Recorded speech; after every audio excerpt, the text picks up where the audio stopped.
Alright, welcome back everyone. So today I'm going back to a little woodworking video on how to save you money. And so I'm redoing my daughter's bedroom. I've made some custom cabinetry and a custom desk, and now I want to do the upper trim around the wall and ceiling.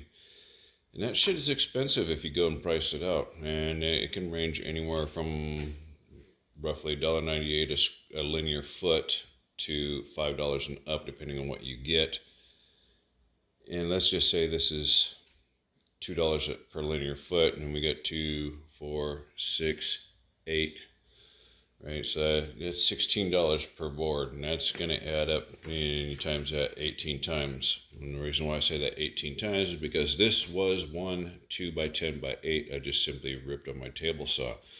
Except I did it a little bit differently than you might do it. The average person might set their fence at 3/8 of an inch or 3/4, depending on what you want.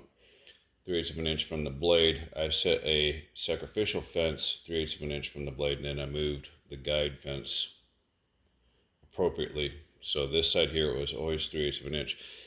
And the reason is because when you're cutting thin stuff like this, it will like to bend and twist, and that could cause a bend and twist in the main piece that you're cutting.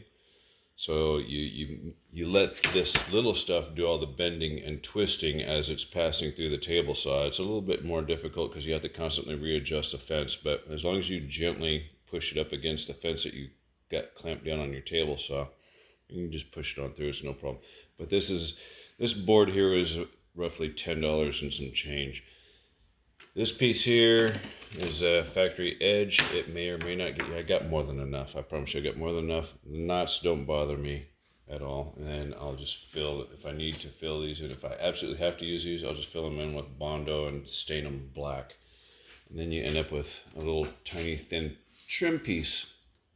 Did I mention I cut these at 3/8 of an inch? Yeah, I cut it 3/8 of an inch. And I don't know, if you've ever done trim work or any kind of baseboard or anything like that, you'll know that there's no such thing as a wall that's perfectly flat unless you're having a finished carpenter do it. But most of the time it's rough carpenters, and they just really don't give a fuck what the wall looks like, how the stud orientation is. They don't really give a fuck at all. So your walls are actually looking more like a snake. And then over time, as your house settles and the foundation moves and whatever else, your walls can deform. Anyway, so having a little bit thinner trim will allow a little flexibility and be able to push it tighter up against the wall. So a much better deal if you're willing to put the work in. I just got to run over it with a sander. I'm just going to hit it with some clear coat after I'm done. Let it dry, and then I'll just start cutting it up to the sizes I need.